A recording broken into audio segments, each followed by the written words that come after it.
अंतर्राष्ट्रीय वैश्य महासम्मेलन के अध्यक्ष आदरणीय अशोक अग्रवाल जी, मेरे सहयोगी सांसद राजेंद्र अग्रवाल जी, विशेष रूप से आदरणीय सांसद टीजी वेंकटेश जी, मेरे सहयोगी श्याम जाजू महेश जी, उपस्थित सभी महानुभाव और विशेष रूप से बिल्डर एसोसिएशन के अध्यक्ष श्री गुप्ता जी और सभी विदेशों से आए हुए मंच पर बैठे हुए सभी सम्माननीय अतिथिगण और उपस्थित भाई और बहनों, मुझे अशोक जी ने आपके सामने विशेष रूप से जो फ्यूचरिस्टिक डेवलपमेंट है और सरकार की ओर से जो नीतियां बन रही है, उन विषयों के बारे में कुछ बातें रखने के लिए उनने मुझे सुझाव दिया है। सबसे इंपॉर्टेंट चीज है कि आप सब लोग बिजनेस अच्छी तरह समझते हैं और बिजनेस में इकोनॉमिक वायबिलिटी कौन से बिजनेस में है, कितना प्रॉफिट मिल सकता है और वो बिजनेस कैसे करना चाहिए, ये तो मैंने आपसे सीखना चाहिए, तो मैं आपको क्या बताऊं। आप में से कुछ लोग तो इतने होशियार है कि वो मिट्टी के भी इसमें कहीं जाएंगे तो वहीं से भी वो बहुत अच्छा प्रॉफिट कमा सकेंगे। मैं कुछ बातें आपको सोचने के लिए रखूंगा। वो सबसे इंपॉर्टेंट चीज हमारी इकोनॉमी में है जो लगातार बदल रही है, वह है technology, information technology, biotechnology, digitalisation, ये सब बातें हम लोग जानते हैं। तो सबसे पहले हमें टेक्नोलॉजी का उपयोग जितना ज्यादा करेंगे उतना फायदा होगा। मैं अक्सर एक बात कहता हूं कि innovation, entrepreneurship, science, technology, research, skilled and successful practices, we name it as a knowledge, and knowledge is a super power, और conversion of knowledge into wealth is the future industrial approach for everybody. जो knowledge का conversion wealth में करना, ये सबसे important चीज है। और दूसरी बात भी मैं कहता हूं कि conversion of waste into wealth. जो चीज कोई काम की नहीं है, जो वेस्ट में पड़ी हुई है, वो वेस्ट की बात को हम लोग वेल्थ में कैसे कन्वर्ट करें। और दोनों बातों में टेक्नोलॉजी इंपॉर्टेंट है। तो टेक्नोलॉजी सेवी बनना और अपने बिजनेस में लगातार नए नए इनोवेशन, रिसर्च और टेक्नोलॉजी को समझते हुए आगे जाना, ये आपके बिजनेस में बहुत फायदेमंद हो सकता है। दूसरी जो इंपॉर्टेंट चीज है जो मैं आपके सामने रखने वाला हूं, कि किसी भी देश में अगर हम जाते हैं और आप में बहुत से बाहर से भी लोग आए हैं, तो हमारे देश में हमें कौन सी चीज इंपोर्ट होती है, जिसका इंपोर्ट सब्स्टिट्यूट हम क्या ढूंढ सकते हैं। आपको पता है कि हमारे देश में कितने चीजें इंपोर्ट हो रही, मैं बाद में उसके कुछ एग्जांपल दूंगा। तो import substitute, cost effective, pollution free और इंडिजीनियस, ये चार बातों के आधार पर अगर आपने सोचा तो मुझे लगता है कि आपको बहुत इकोनॉमिक वायबिलिटी मिलेगी और अच्छा बिजनेस भी मिलेगा। जैसे इंपोर्ट सब्स्टिट्यूट है, वैसे एक्सपोर्ट ओरिएंटेड क्या करना है हमको। हमारे देश में कौन सी चीज है जो हम एक्सपोर्ट कर सकते हैं। तो ये दो बातों के बारे में अगर हम सोचेंगे तो आपको ये जानकारियां मिल जाएगी। और हमारे जो महानुभाव जिन देशों से आए हैं, उनको ये पता है कि वो जिस देश से आए वहां से हम इंपोर्ट क्या कर सकते हैं और हमारे देश में किस बात की अभी दिक्कत है, शॉर्टेज है, और हमारे देश से हम कौन सी चीज ऐसी है जो उनको भेज सकते हैं, जो हम एक्सपोर्ट कर सकते हैं। ये दो बातों के बारे में अगर आपको समझ में आ जाएगी तो आप निश्चित रूप से अच्छा काम, बिजनेस में काफी अच्छा काम कर सकते हैं। अब उदाहरण के लिए मैं बताऊंगा कि हमारे हिंदुस्तान में, पहले एक्सपोर्ट की बात करूंगा, कि हमारे देश में जो ऑटोमोबाइल इंडस्ट्री है उसका साइज 7.5 लाख करोड़ का है। और हमारे देश में आने वाले 5 साल में मैं ट्रांसपोर्ट मंत्री होने के नाते मैंने ये निश्चित किया है कि ये इंडस्ट्री 15 लाख करोड़ रुपए की होगी। अब ये 15 लाख करोड़ की क्यों होगी? इसका कारण यह है कि हमारे देश में आज मर्सिडीज, बीएमडब्ल्यू, हुंडई, हुंडा सभी जितने आप वर्ल्ड में बेस्ट ब्रांड है वो सब हमारे देश में उपस्थित हैं। और ये ऐसी इंडस्ट्री है कि ये देश में सबसे ज्यादा रोजगार देने वाली कोई इंडस्ट्री है तो ऑटोमोबाइल इंडस्ट्री है।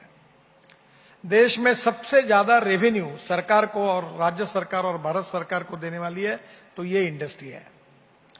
तो अब ये इंडस्ट्री में अभी आपको पता होगा कि बजाज और टीवीएस और हीरो, ये तीनों टू व्हीलर मैन्युफैक्चरर्स, उनका 50% प्रोडक्शन एक्सपोर्ट करते हैं।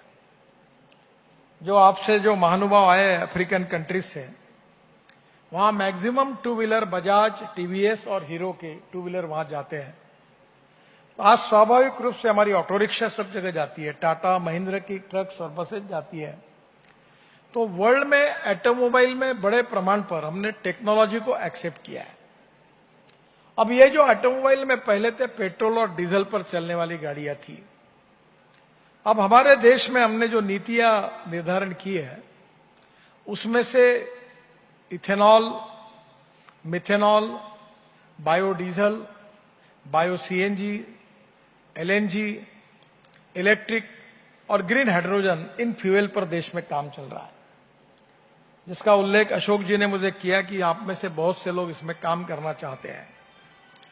सबसे इंपॉर्टेंट यह है कि इथेनॉल, पहली बात तो ये हम लोग क्यों करें, इसमें क्यों जाएं?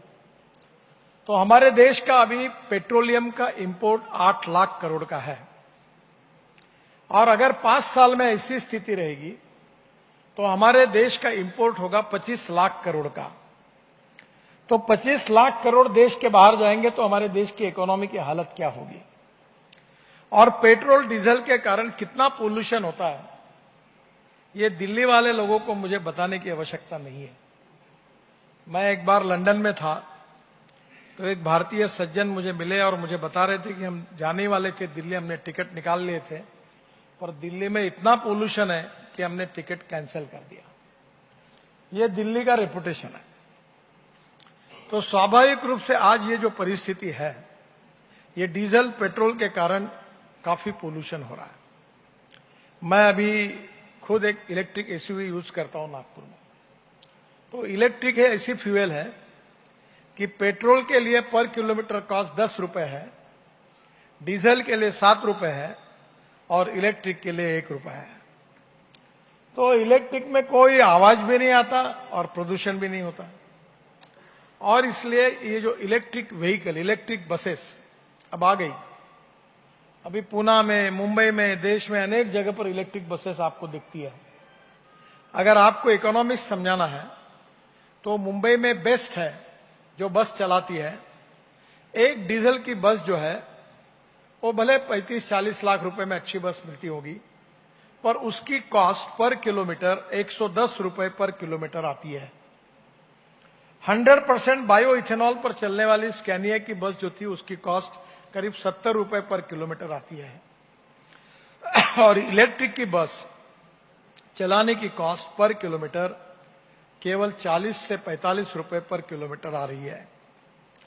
उसकी कैपिटल कॉस्ट ज्यादा है पर फ्यूल कॉस्ट कम होने के कारण 1.25 करोड़ 1.5 करोड़ की बस खरीदने के बाद भी कॉस्ट आती है 50 रुपए से कम। और इसलिए अब स्टेट ट्रांसपोर्ट सब बंद होने के कगार पर है। सभी राज्यों में जो स्टेट ट्रांसपोर्ट की जो बसेस है वो बसेस जो है वो लगभग भंगार में निकालने की स्थिति में, और अभी हमने स्क्रैपिंग पॉलिसी लाई है कि 15 साल के बाद नहीं चल पाएगी।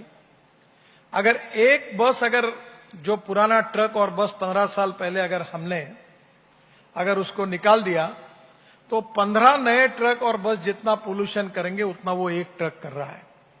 उसका एवरेज भी कम है और इसलिए नए स्क्रैपिंग पॉलिसी में हमने 15 साल पुराने ट्रक और गाड़ियों को स्क्रैपिंग करने का निर्णय किया है।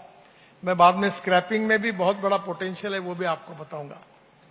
तो मेरा पहला कहना आपको यह है कि अभी पब्लिक ट्रांसपोर्ट में इलेक्ट्रिक बस, ये जो है एलएनजी बस, बाद में सीएनजी के ऊपर बसेस, बाद में आप विशेष रूप से पेट्रोल डीजल की पर्याय में जो अल्टरनेटिव फ्यूल यूज करेंगे, उसमें इकोनॉमिक्स है। और इसलिए आने वाले समय में हमारे रोड ट्रांसपोर्ट में जो पब्लिक ट्रांसपोर्ट है वो बड़े प्रमाण पर अल्टरनेटिव फ्यूल पर ट्रांसफर होने वाला है। तो अल्टरनेटिव फ्यूल में इलेक्ट्रिक की बात मैंने बताई आपको कि इलेक्ट्रिक में लिथियम आयन बैटरी होती है। अब हमारे देश में 80% लिथियम आयन बैटरी हमारे देश में बन रही है और मुझे लगता है कि आने वाले 6 महीने में हम 100% बैटरी बना लेंगे। और इस बैटरी की जो कीमत थी वो लगातार कम होते जा रही है और मैं ये एक्सपेक्ट कर रहा हूं कि साधारण 1 साल के अंदर पेट्रोल कार, डीजल बस, पेट्रोल ऑटो रिक्शा और 2 व्हीलर, इनकी कीमत और इलेक्ट्रिक की कीमत लगभग सेम होगी। अगर इलेक्ट्रिक ये देशी फ्यूल है, हमारे देश में ऊर्जा तैयार होती है और हमारी टोटल ऊर्जा में 38% ऊर्जा सोलर से आती है। तो आने वाले समय में सोलर में, हाइड्रो में, विंड में ये जो ग्रीन एनर्जी है, बायोमास से जो एनर्जी बनती है, ये ग्रीन एनर्जी हम ज्यादा बनाने की कोशिश कर रहे हैं।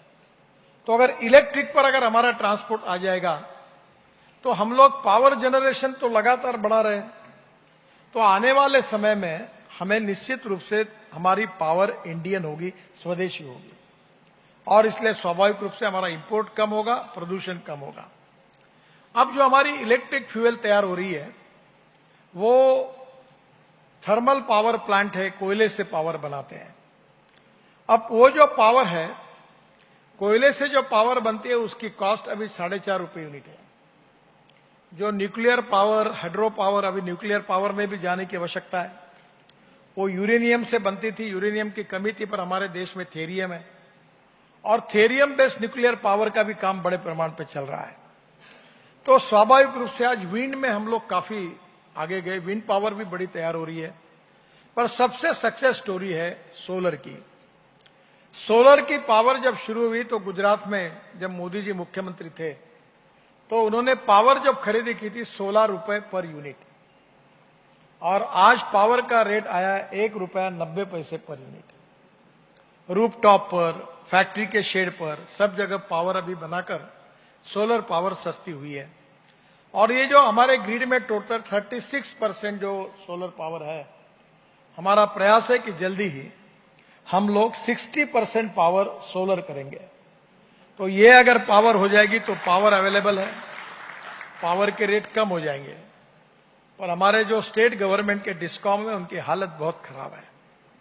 हर राज्य का डिस्कॉम 1 लाख करोड़, 90,000, 85,000, 1,25,000 करोड़ घाटे में चल रहा है। और इसलिए पावर में उनका प्रिंसिपल यह है, more generation more losses, no generation no losses. तो बोलते पावर तैयारी क्यों करना, क्योंकि ट्रांसमिशन, डिस्ट्रीब्यूशन और थेफ्ट इसमें लॉस होता है। तो धीरे धीरे जनरेशन, ट्रांसमिशन और डिस्ट्रीब्यूशन भी प्राइवेटाइज होने वाला है, इसके सिवाय पर ही नहीं है। और इसलिए आने वाले समय में जनरेशन में भी काफी हमें ताकत है कि हम उसमें पावर जनरेशन में जा सकते हैं। ट्रांसमिशन में अभी जैसे प्रीपेड कार्ड है, मोबाइल फोन पर आपने लगा दिया, पैसे नहीं भरे तो मोबाइल बंद होता है। अब गैस लाइन भी, पाइप से गैस आएगा और इलेक्ट्रिक भी आएगी। आप कार्ड में पैसे भरो, जितना लगाओ उतना, जहां पैसे खत्म वहां बिजली गुल। तो अब सबको पैसे भरने पड़ेंगे। तो नेचुरली अब टेक्नोलॉजी के कारण अब आने वाले समय में निश्चित रूप से पावर काफी बड़े प्रमाण पर हमें लगेगी। इस साल शायद संभावना यह है कि अभी इकोनॉमी और बढ़ रही है, ग्रोथ रेट बढ़ रहा है और कोविड के बाद का समय अच्छा है। तो शायद अभी आने वाले दिसंबर, जनवरी, फरवरी, मार्च, अप्रैल में हमें पावर की दिक्कत पड़ सकती है। और इसलिए पावर की एक साइकिल है। अभी तक पावर सरप्लस थी, अब पावर शॉर्टेज हो रही है। तो 5-6 साल पावर के लिए अच्छे हैं। तो आज मैं आपको बताना चाहता हूं कि हमारा ट्रांसपोर्ट पावर पे आएगा तो ये जो मर्सिडीज, बीएमडब्ल्यू, अभी मर्सिडीज ने भी इलेक्ट्रिक एसयूवी बनाई, अब धीरे धीरे सब टाटा की भी आई, महिंद्रा की भी आई, सबकी आई है। और आने वाले समय में इलेक्ट्रिक हमारे लिए अवेलेबल फ्यूल है। और इसमें जो लिथियम आयन बैटरी है उसमें भी संशोधन चल रहा है। ये जो बैटरी केमिस्ट्री है उसमें lithium ion, steel ion, aluminium ion और जिंक आयन पे भी काम हो रहा है। तो आने वाले समय में हमारी पेट्रोल डीजल की कार, ऑटो रिक्शा और स्कूटर ये इलेक्ट्रिक के कीमती बराबर होगी। संभावना ये है कि शायद उससे सस्ती होगी। तो इसलिए स्वाभाविक रूप से इस फील्ड में काफी पोटेंशियल है। और हिंदुस्तान में अगर हम इलेक्ट्रिक गाड़ियां बनाएंगे तो अमेरिका में टेस्ला जैसी है, और एक अमेरिका में एक ट्राइटोन करके कोई था, वो भी अभी इंडिया में आए हैं। तो अब देश के, वर्ल्ड के सभी लोग हमारे आ रहे हैं। तो हमारे देश में अब सब electric car, electric buses, electric scooter, electric auto rickshaw हमारे लिए मिलेगी। अब इलेक्ट्रिक के साथ दूसरा हमने निर्णय किया है, वो है इथेनॉल का। इथेनॉल ये एब्सोल्यूट अल्कोहल है, और एब्सोल्यूट अल्कोहल आपको पता ही है कि आप में से कितने लोग ब्रांडी विस्की पीते हैं मुझे पता नहीं। 2 अल्कोहल और ये अल्कोहल एक ही है। तो ये जो अल्कोहल बनता है ये हमारे शुगर मिल में जो मोलाइसेस निकलता है, जिसको हम शीरा कहते हैं, उससे बायो इथेनॉल बनता है। और आज बड़े प्रमाण पर 150-200 फैक्ट्री है। और देश में अभी हमारे यहाँ पेट्रोल में हमने करीब 22% इथेनॉल डालने का तय किया है, पर हमारे पास 5% इथेनॉल अवेलेबल है। 5% यानी 465 करोड़ लीटर। अगर ये हम 20% अगर डालेंगे पेट्रोल में तो हमें कम से कम लगेगा 2000 करोड़ लीटर। तो आज देश में अभी नई 250-300 नई इथेनॉल की फैक्ट्री आ रही है, और जो इसका इथेनॉल बनाएगी वो निश्चित रूप से भारत सरकार 5 साल का जैसा पावर परचेस एग्रीमेंट है वैसे इथेनॉल परचेस एग्रीमेंट करके खरीदने के लिए तैयार है। अब इसमें 1 टन शुगर केन से 4% मोलाइसेस निकलता है।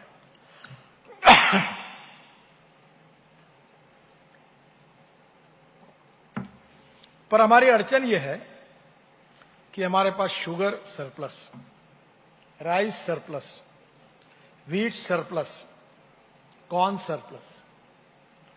कॉर्न का भाव एमएसपी ये हमारी करीब मार्केट एमएसपी जो प्राइस है उससे भी कम प्राइस आज कॉर्न की हुई है। इसलिए कॉर्न से इथेनॉल बना सकते हैं। हमारे पास 350 लाख टन राइस पड़ा हुआ है। ये साउथ अफ्रीका में हम 14 और 15 रुपए में लो क्वालिटी का राइस खरीदी करके बिहार और बंगाल से बड़े प्रमाण पर एक्सपोर्ट हो रहा है।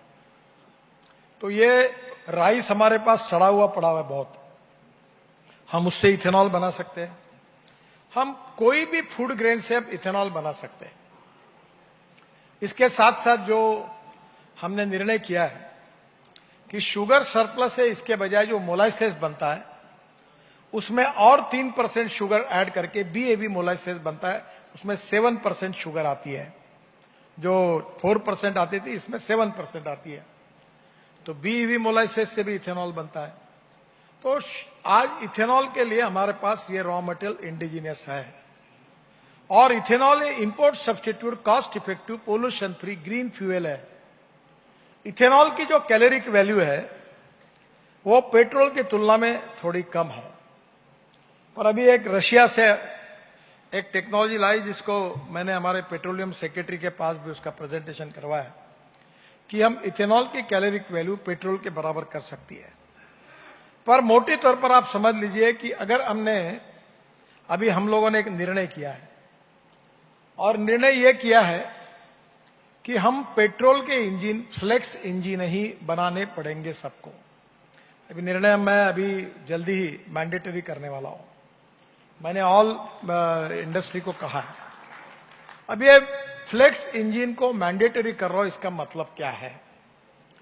इसका मतलब यह है कि जो मर्सिडीज, बीएमडब्ल्यू, टोयोटा, होंडा, ये जितनी पेट्रोल पर चलने वाली गाड़ियां और बाइक है, स्कूटर है, ऑटो रिक्शा है, इनको फ्लेक्स इंजन होगा।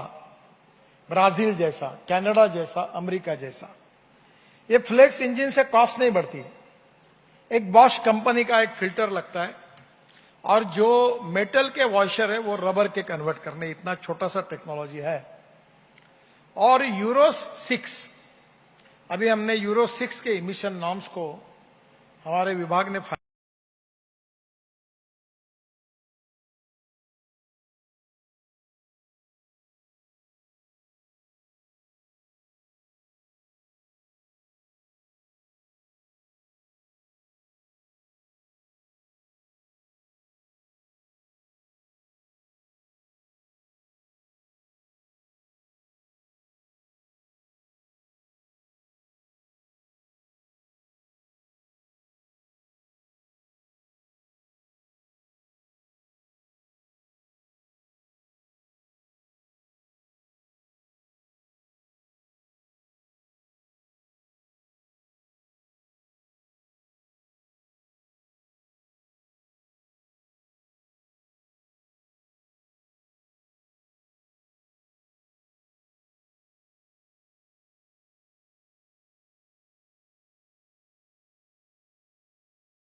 दिलाने के लिए मैं भी तुरंत पीछे लगा हूं।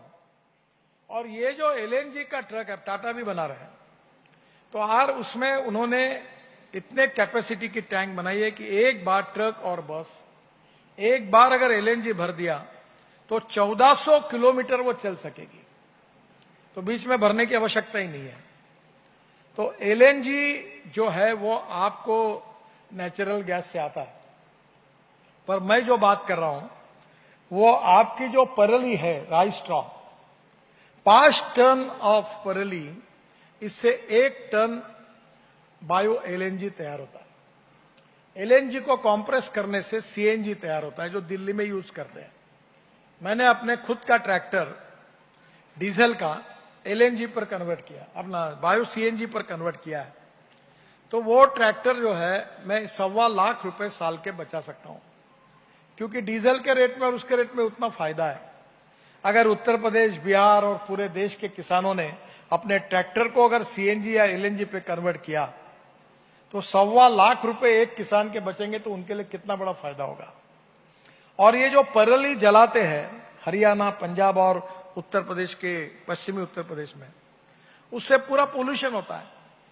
तो 5 टन परली से 1 टन बायो सीएनजी और 1 टन बायो एलएनजी तैयार होता है। तो इसकी फैक्ट्री अब लुधियाना, इधर उधर 2-4 फैक्ट्री खुल रही है। टेक्नोलॉजी ठीक है, इसकी 4 टेक्नोलॉजी है। ये इंडियन ऑयल भी इसमें काम कर रहा है। ये भविष्य का फ्यूचर है। और मैं ये कहूंगा कि ये पेट्रोलियम एलएनजी को इंपोर्ट करने के बजाय by using biotechnology we can generate biomass, and by using biomass we can generate bio LNG, and we can convert bio LNG if it needs convert into bio CNG। तो इससे हमारा transport बदल सकता है। तो अब एलएनजी पे आया, और अभी मैं आपके यहाँ कॉन्ट्रैक्टर भी बैठे हैं, मैं अभी कंस्ट्रक्शन इक्विपमेंट मशीनरी वालों के पीछे लगा हूं। अभी जेसीबी ने अपना जेसीबी 50% बायो सीएनजी पे कन्वर्ट करके मेरे आग्रह के कारण बनाया। तो परसों मेरे पास जेसीबी के एमडी आए थे, उन्होंने कहा कि हमने 2000 करोड़ का एक्सपोर्ट ऑर्डर मिला, हम रशिया में अब जेसीबी एक्सपोर्ट कर रहे हैं इंडिया से, क्योंकि अब बड़े प्रमाण पर लोग उसको यूज कर रहे हैं। अभी आप कॉन्ट्रैक्टर है, मैं तो कॉन्ट्रैक्टर का काम, मुझे इकोनॉमिक्स उतना मालूम नहीं, पर 1000 करोड़ का काम अगर मिलता है तो उसमें 350-400 करोड़ स्टील और सीमेंट में जाते हैं, और 80 से 100 करोड़ रुपए डीजल में जाते हैं। तो ये जो डीजल है, अगर ये इक्विपमेंट है जितनी जेसीबी से लेकर दुनिया भर की, इनके पीछे मैं डंडा लेके बैठा हूं। You have to convert on to alternative fuel. अगर आप इसको पेट्रोल इंजन बनाओ, उसको फ्लेक्स इंजन बनाकर उसको इथेनॉल पे चलाओ, बायोडीजल पे चलाओ, या उसको ऊपर बायो एलएनजी पे, बायो सीएनजी पे चलाओ, पर ये डीजल नहीं होना। डीजल हजार्डस फ्यूल है। और अब जेसीबी ने किया, बाकी भी कंपनियां काम कर रही है। अभी एक कंपनी ने इलेक्ट्रिक ट्रक तैयार कर लिया है। तो आने वाले समय में आपको ये पूरी टेक्नोलॉजी के साथ ट्रांसपोर्ट इंडस्ट्री में ये सब मिलेगा।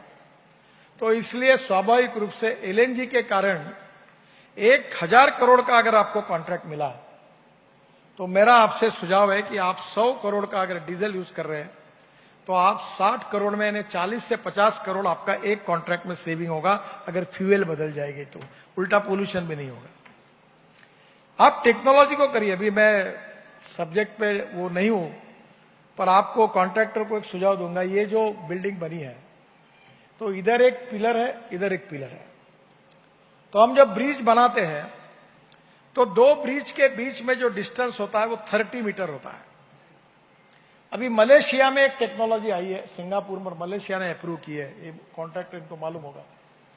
उन्होंने उसकी फैक्ट्री का, मैं अभी 30 तारीख को पुणे में वो सत्यजीत निम्बालकर की फैक्ट्री का इनॉग्रेशन भी कर रहा हूं, जो मलेशियन टेक्नोलॉजी की है।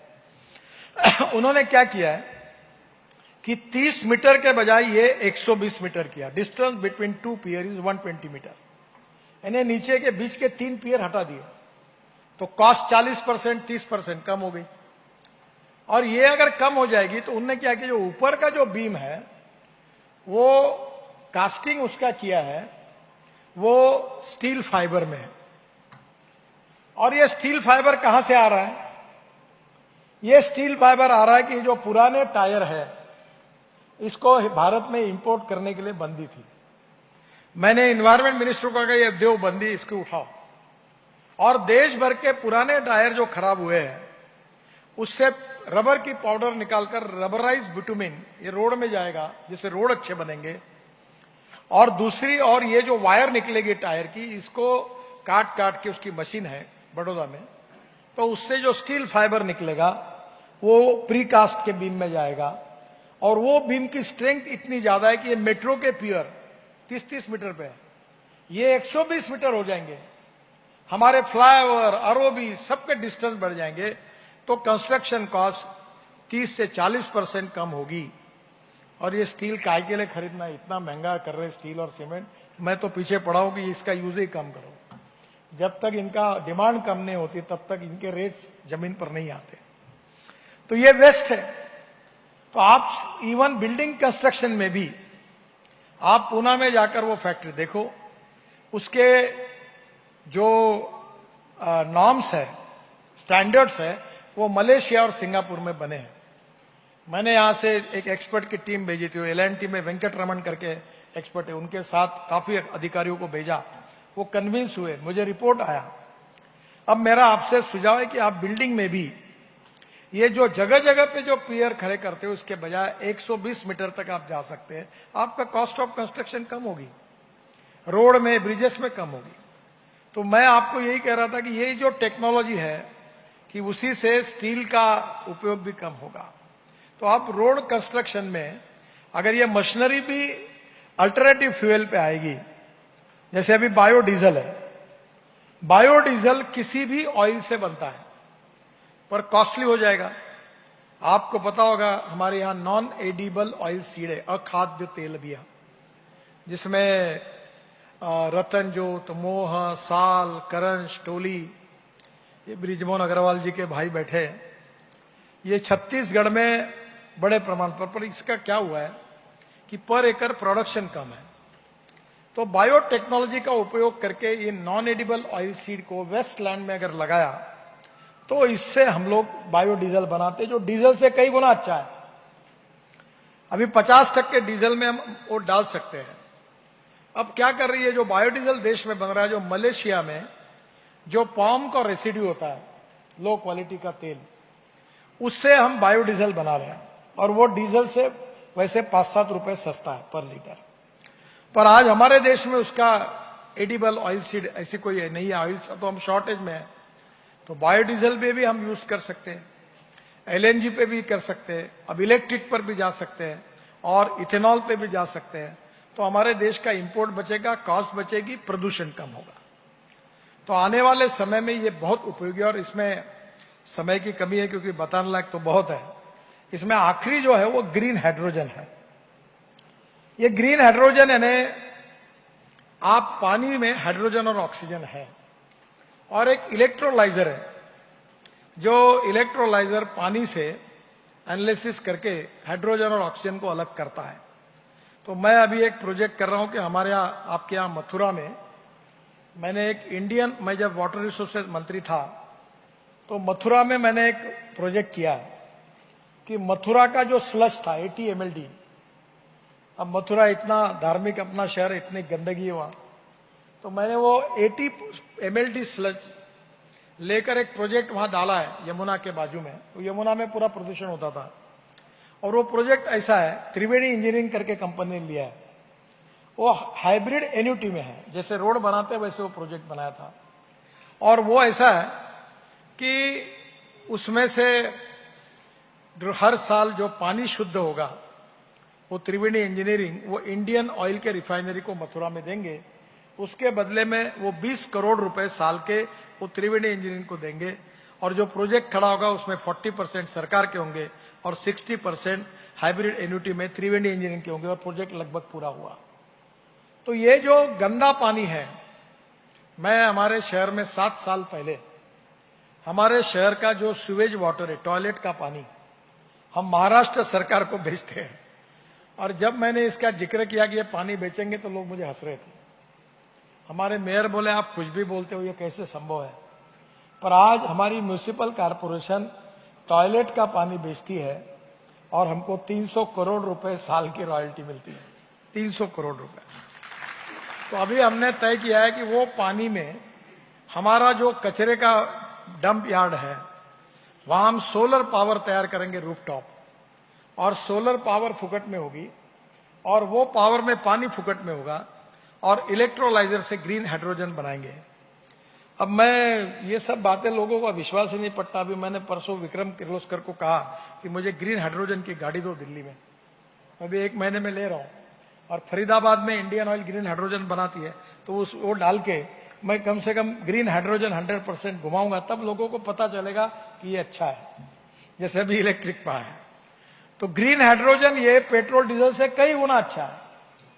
और भारत में अभी जैसे cement factory, chemical factory, steel factory, हम कुकिंग कोल इंपोर्ट करते हैं। अगर हमने ग्रीन हाइड्रोजन तैयार किया और स्टोरेज किया तो हमारे केमिकल, सीमेंट, स्टील सब इंडस्ट्री में जो थर्मल कोल लगता है बॉयलर में डालने के बजाय, उसके बजाय हम लोग ये ग्रीन हाइड्रोजन यूज करेंगे पानी से, तो हमारा इंपोर्ट भी बचेगा, प्रदूषण भी बचेगा और कॉस्ट भी बचेगी। ये भविष्य की टेक्नोलॉजी है।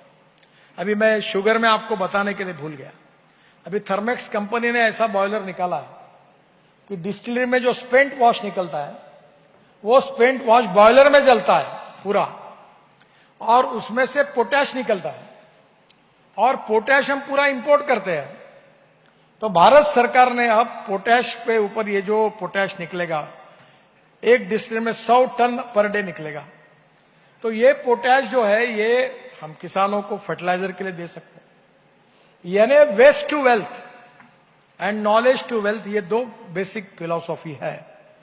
और इसलिए ये ट्रांसपोर्ट सेक्टर में तो काफी बड़ा बदलाव हो रहा है, और भविष्य में हम ऐसी देश को तैयार करना चाहते हैं कि जहां हम 1 रुपए का इंपोर्ट नहीं करेंगे, उल्टा हम एक्सपोर्ट करेंगे। हमारे संघ चालक जी बैठे, हमारे सुदर्शन जी, मैं जब उनके साथ था तो उन्हीं से मैं ये बात बेचारे कहते कहते थक गए। ना कोई संघ में उन पर विश्वास रख रहा था कि ये कैसे होगा, मुझे बताते थे तो मैं बोला सुदर्शन जी आपके बाद मैं करते रहूंगा ये, क्योंकि ये स्वदेशी का विचार है, ये राष्ट्रवादी विचार है। हम क्यों इंपोर्ट करें? और जहां से पेट्रोल डीजल इंपोर्ट करके जो धनवान बने हैं वही लोग फिर आतंकवादियों को भी फाइनेंस करते हैं। अगर ये पेट्रोल डीजल अपना, we are number 3rd in the world import में, अगर इंपोर्ट नहीं करेंगे तो हमारे देश की अनेक समस्याएं सुलझाई जाएगी। और इसलिए ये ग्रीन हाइड्रोजन भी एक फ्यूचर है। तो ग्रीन हाइड्रोजन पानी से बनता है, वैसे वेस्ट से बनता है। ये म्यूनिसिपल वेस्ट को सेग्रीगेट करके उसमें से मेटल अलग निकालकर, ग्लास, कॉपर, एल्यूमिनियम अलग करके, फिर उसमें जो ऑर्गेनिक वेस्ट है उससे हम ग्रीन हाइड्रोजन बना सकते हैं। ऑर्गेनिक वेस्ट से मीथेन निकाल सकते हैं बायोडाइजेस्टर में, और उससे CO2 अलग करके बायो CNG निकाल सकते हैं, और CO2 को इथेनॉल और मिथेनॉल में भी कन्वर्ट कर सकते हैं। तो टेक्नोलॉजी बहुत है, और आपको समय के साथ जो बदलेंगे वही है। नहीं तो वही बात होती है कि गेहूं के बोरे पे बैठकर पिताजी ने भी धंधा किया और बच्चा भी वही कर रहा है, ऐसा नहीं होगा। समय के साथ बदलना होगा और टेक्नोलॉजी को अपनाना होगा। अभी जैसे मैंने कहा कि स्क्रैपिंग पॉलिसी है हमारे देश में, देखो दुर्भाग्य कैसा है। हमारे देश में कॉपर है, हम कॉपर इंपोर्ट कर रहे हैं। हमारे देश में एल्यूमिनियम है, हम एल्यूमिनियम इंपोर्ट कर रहे हैं। हमारे देश में कोयला है, हम कोयला इंपोर्ट कर रहे हैं, क्योंकि हमारे देश में कोई काम ही नहीं करने देता। और जो आता बोलता काम बंद करो, माइन मत खोलो। ये बात जरूर है कि इकोलॉजी एंड एनवायरमेंट इंपॉर्टेंट है। मैं कहता हूं कि एक झाड़ भी पहले तो झाड़ काटो ही मत, उसको ट्रांसप्लांट करो। अभी ये आपका गुड़गांव का द्वारका एक्सप्रेस हाईवे बना है, उसमें हमने 12,000 पेड़ को ट्रांसप्लांट किया है। स्टेट ऑफ आर्ट प्रोजेक्ट है, यही नजदीक है। और वहीं से मैं अभी एक टनल डाल के एयरपोर्ट के नीचे से वसंत विहार लेके जा रहा हूं, और आपको डायरेक्ट एयरपोर्ट भी आ सकेंगे। तो पूरा यहां का ट्रैफिक जाम चला जाएगा। वो पूरे 12,000 ट्री हमने उसमें ट्रांसप्लांट किए हैं, सक्सेसफुली किए हैं। तो पेड़ के बजाय एक पेड़ अगर ट्रांसप्लांट करेंगे तो 5 नए पेड़ लगाएंगे 3 मीटर 4 मीटर के। तो आखिर ये देश में विकास भी होना चाहिए, इकोलॉजी एंड एनवायरनमेंट भी बचनी चाहिए। आपको कभी मौका मिलेगा तो मैं दिल्ली मुंबई हाईवे बना रहा हूं, आप कभी वो रोड अभी काफी पूरा हुआ है, 12 घंटे में दिल्ली से मुंबई, और 2 घंटे में दिल्ली से जयपुर, और 2 घंटे में दिल्ली से देहरादून, 2 घंटे में दिल्ली से चंडीगढ़, 2 घंटे में हरिद्वार, और दिल्ली से अमृतसर 4 घंटे में, श्रीनगर 6.5 घंटे में, और ये बिल्कुल 2 साल के अंदर सब हो जाएगा। इसका एयरलाइंस बंद हो जाएगी। आपको एक बात बताता हूं कि मैंने मुंबई और पुणे के बीच में एक्सप्रेस हाईवे बनाया ये 2000 में। तब दिल्ली से मुंबई, अपना मुंबई से पुणे 8 फ्लाइट चलती थी, अब एक भी नहीं चलती। मैंने ये अपने स्पाइस जेट वाले जो है अजय कुमार, उसको पहले ही बताया कि 2 साल के अंदर तेरी दिल्ली से चंडीगढ़, दिल्ली से देहरादून, अमृतसर सब फ्लाइट में बंद करने वाला हूं। तुम लॉन्ग में उसमें भी होशियारी है। उन्होंने क्या किया कि हमारे देश में जितना इंपोर्ट होता है एविएशन से माल, उसमें हमारा शेयर 2% था। तो वो मेरे अच्छे मित्र है, मैंने कहा तुम देखो एक बात याद रखो कि जो देश में आदमी को ढोने का काम ट्रांसपोर्ट में करता है वो कभी फायदा पैसे में नहीं जाता, जो चाहे बस ट्रांसपोर्ट वाला हो, चाहे रेलवे वाला हो, चाहे कहीं भी हो, तो जो माल को ढोता है वही फायदे में है। तो कोविड के कार्यकाल में स्पाइस जेट ने अपने विमानों को गुड्स ट्रांसपोर्ट में कन्वर्ट किया, तो हिंदुस्तान का शेयर 2% से 22% हुआ, और उसमें 19% शेयर स्पाइस जेट ने लिया, 19%। तो मेरा कहना यही है कि भाई अलग अलग बिजनेस में अभी मैं कोशिश कर रहा हूं कि ब्राजील में हवाई जहाज में 50% इथेनॉल डालते हैं एविएशन फ्यूल में। अब मैं पीछे पड़ा हूं, हमारे यहां मीटिंग करो, हमारे यहां 2 साल पहले 26 जनवरी के दिन पूरे हवाई जहाज, हेलीकॉप्टर और फाइटर जेट 100% इथेनॉल पर चले, बायोफ्यूल पे। और उस समय स्पाइस जेट का एक विमान देहरादून से हमने दिल्ली लाया। अब इसके बाद अगर हवाई जहाज में 50% उत्तर प्रदेश, बिहार, महाराष्ट्र, कर्नाटक, तमिलनाडु के गन्ना उत्पादक किसानों ने तैयार किया हुआ इथेनॉल अगर उसमें 50% जाएगा तो इंपोर्ट भी बचेगा और किसानों की भी उन्नति होगी। और ये कोई कठिन नहीं है, ये होगा। तो मैं आपको यही कहना चाहता हूं कि इस प्रकार से ट्रांसपोर्ट सेक्टर में जो आखिरी बात मैं आपको कहूंगा वो है पब्लिक ट्रांसपोर्ट ऑन इलेक्ट्रिसिटी। अभी आपको ट्रॉली बस रहती थी, विदेशों में है, तो मैं एक कंपनी के साथ काम कर रहा हूं, अभी फाइनल नहीं हुआ है, वो विचारों में है कि दिल्ली मुंबई को, दिल्ली जयपुर तक हम लोग एक लेन को पूरी केबल लगा दें। और जैसे रेलवे का इंजन चलता है, अभी रेलवे को भी ग्रीन हाइड्रोजन पर इंजन चलते हैं, लंदन में है, यूके में ट्रेन चल रही है ग्रीन हाइड्रोजन पर। तो हमारी ट्रेन जो है वो ग्रीन हाइड्रोजन पर चलने का दिन अब दूर नहीं है। तो अब मैंने उनको कहा कि ये हाईवे पे ट्रक 40 टन का ट्रक ऊपर में इलेक्ट्रिक लग जाएगी, और दिल्ली से मुंबई जो ट्रक अभी 48 आवर्स लगते हैं, नहीं 48 नहीं 60 आवर्स लगते हैं, वो ट्रक 24 घंटे में, 22 घंटे में दिल्ली से मुंबई चला जाएगा। अब लोग बोलते तुम टोल क्यों लेते हो? अशोक जी मुझे पूछ रहे थे, भाई आप अगर दिल्ली का मुंबई का ट्रक 60 घंटे के बजाय अगर 20 घंटे में पहुंच जाएगा, 22 घंटे में पहुंचेगा, तो डीजल कम नहीं लगेगा, समय की बचत नहीं होगी। महीने में 4 ट्रिप 5 ट्रिप मार रहे तो 8 ट्रिप मारेंगे तो ज्यादा भाड़ा नहीं मिलेगा। तो फिर हमने टोल लिया तो क्या बिगड़ा?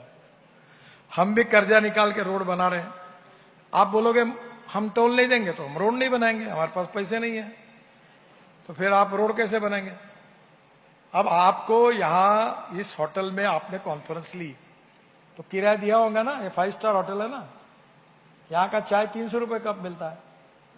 अगर अशोक जी चाहते तो रामलीला मैदान पर बिठा देते सबको, तो फुकट में हो जाता है।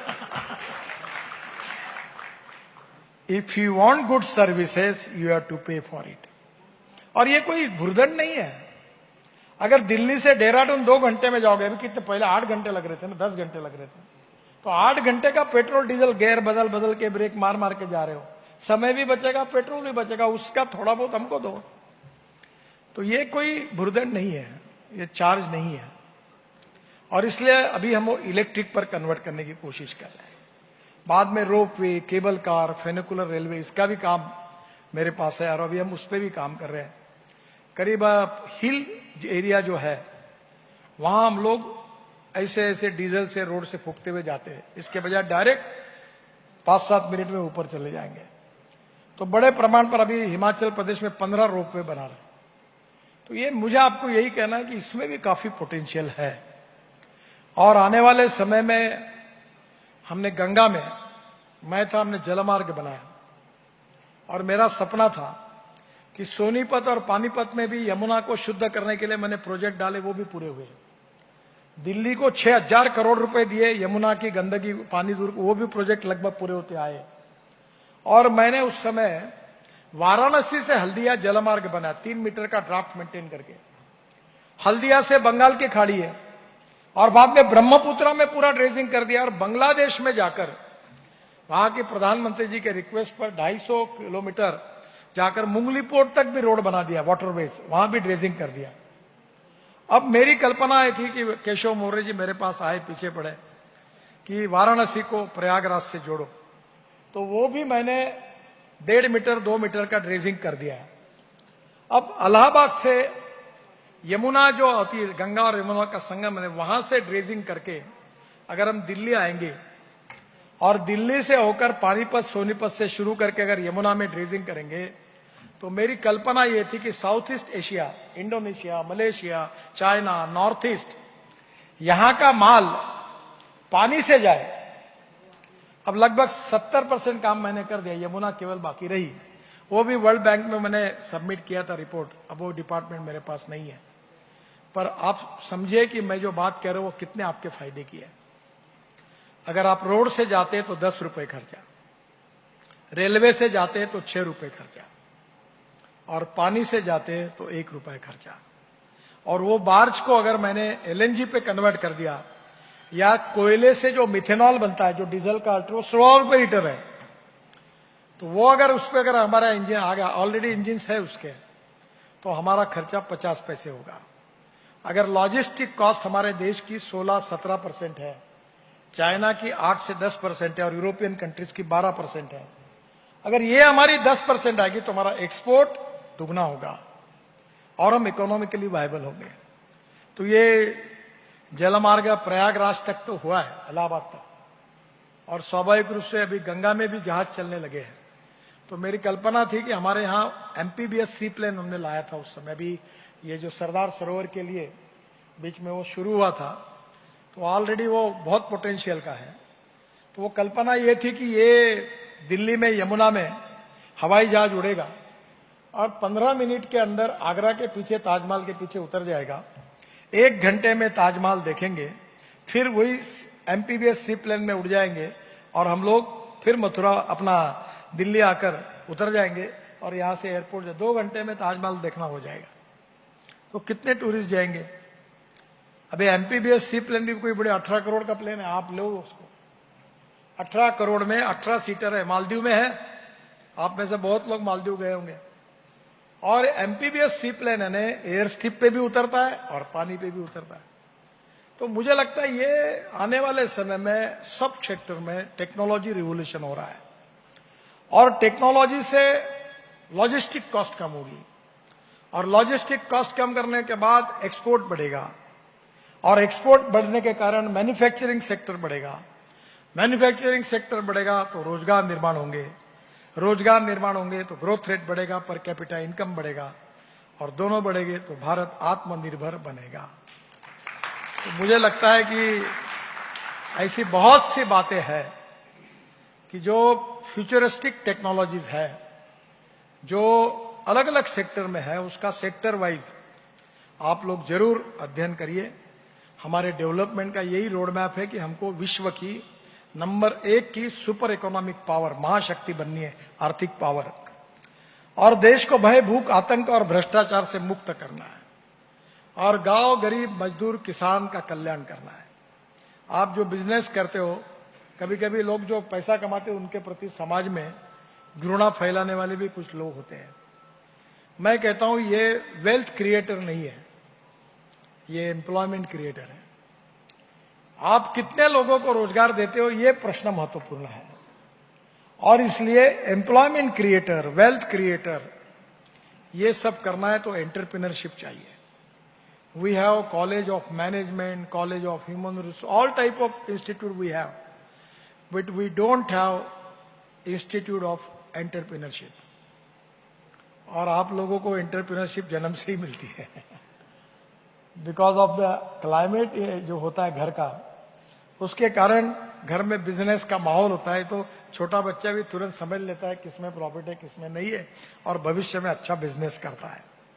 तो ये जो बिजनेस करने वाले लोग बढ़ेंगे तो दुनिया में हम लोग नंबर 1 पर पहुंचेंगे।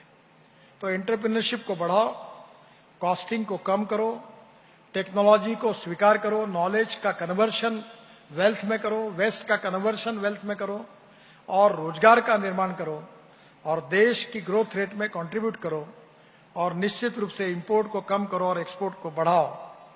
यही चीज से अगर हम आगे जाएंगे तो निश्चित रूप से हमारे देश को बहुत बहुत अच्छा भविष्य है, और आपके सबके सहयोग से वो बनेगा। इसी विश्वास के साथ आपको बहुत बहुत धन्यवाद देते हुए अपनी बात को समाप्त करता हूं। नमस्कार।